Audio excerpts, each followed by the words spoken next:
As soon as you rise above mere survival, the question of meaning and purpose becomes of paramount importance in your life. Many people feel caught up in the routines of daily living, you say, that seem to deprive their life of significance. Some believe life is passing them by or has passed them by already. Others feel severely restricted by the demands of their job and supporting a family. Some are consumed by stress, lost in frantic doing. Many people long for the freedom and expansion that prosperity promises. Others already enjoy the freedom that comes with prosperity and discover that even that's not enough to endow their lives with true meaning.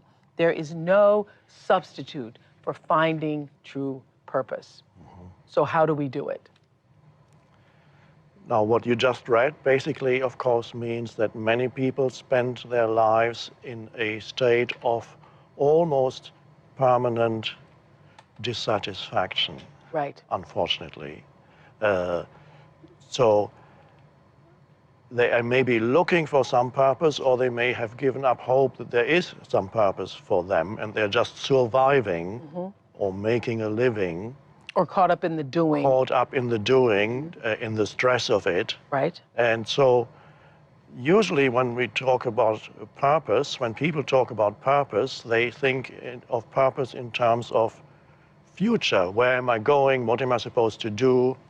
What's the direction I'm going? What is my goal, the goal that I want to achieve? And that, of course, is there. It has its place, but I call that the outer purpose. More fundamental than the outer purpose is what most people usually overlook, and that is the realization that what matters most is finding your inner purpose. Now, to most people, that initially doesn't mean anything, inner purpose. And this is why I explain it briefly in the dialogue that is there in that chapter, where somebody asks about, I want to know what my purpose is, and I tell that person, your purpose is to be here at this moment and asking that question, because this is where you are. So inner purpose is aligning your life fully with the present moment, so that you are no longer out of alignment with the present moment, which leads to the state of dissatisfaction that we talked about, that is the reality for many people.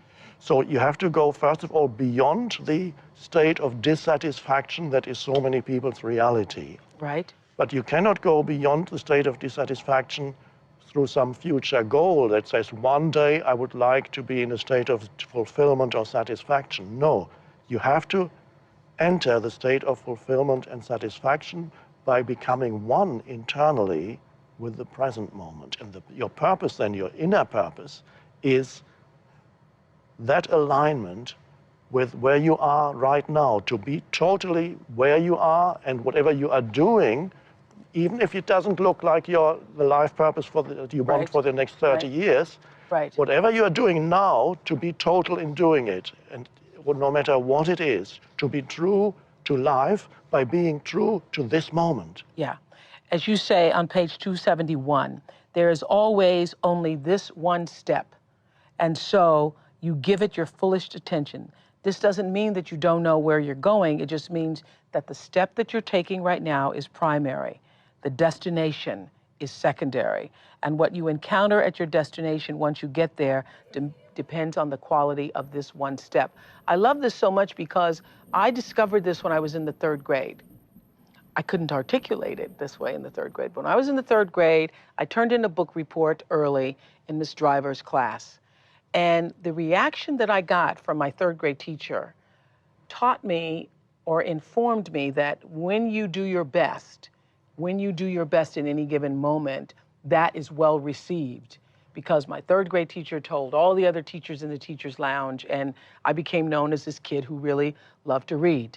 And that's why we're sitting here today, because of that. But I learned in the 3rd grade this whole process of whatever you're doing in any given moment, if you do it your best, it leads you to the next best moment. Yes. So you don't have to worry about what's the next moment coming if you only do your best in this moment. That's right, because when the next moment comes, it comes as this moment. Right. The future never experience the future as the future. You experience the future when it comes as the now, because that's all there is. It's all there ever is. And that's an amazing realization for people to realize life is always just this. It's always the now. Yeah, it's interesting because last week we had Nick from the Bodhi Tree, and you said, and when Nick was up talking about he had to, well, you have to worry about your bills, and you said, well, you don't have to worry about You have to pay your bills. You have to pay your bills, but you don't have to worry about paying your bills. I don't know about the rest of you, but that lesson has sort of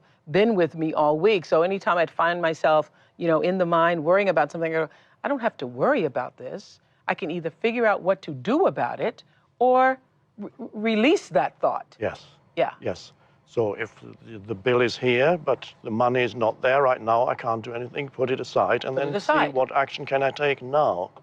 And then you do whatever action you can take now. Yeah. If you can't take any action, then you just be with it. Yeah. Right. But I love that when I read that there is always only this one step. And so you give this one step your fullest attention. That's in the middle of page 271, everybody. And this doesn't mean you don't know where you're going. It just means that this step is primary and the destination is secondary. And what happens is most people are living their lives as though the destination, the end, yes. The end is what it's all about. Yes, as if the end were more important than the means. The means. And so the means and the end, however, are one. Right. So if there's dissatisfaction and a denial of the present moment, which is a denial of life. Right. You're not honoring life if you don't honor this moment by being open to this moment, then that is how you will experience the future, because the future is no more than an extension of now. Right. You also say on page 271, the unconscious assumption behind all such action is that success is a future event and that the end justifies the means, but the end and the means are one. You say that. Let's say you're a business person, after 2 years of intense stress and strain, you finally manage to come out with a product or service that sells well and makes money. Success in conventional terms, yes, but in reality, you spent 2 years polluting your body as well as the earth with negative energy. You made everybody crazy. You don't say that. You made everybody and everybody around you crazy and affected others you didn't even know. The unconscious assumption behind all of this action is that success is a future event and that the end justifies the means, but the end and the means are one. And if the means did not contribute to human happiness, neither will the end. Yes. So whatever the end result is, it's going to carry the energy of what it took to get there. Yes, that's it. Yes, yes. That's exciting. Yes, and that means you actually, you determine what kind of future you're going to experience by deciding to be totally aligned with the present moment. That's right. It's your state of consciousness now that will determine whatever is manifested in the future. And when that happens, that'll just be now. Yes. I got that. I got that very much.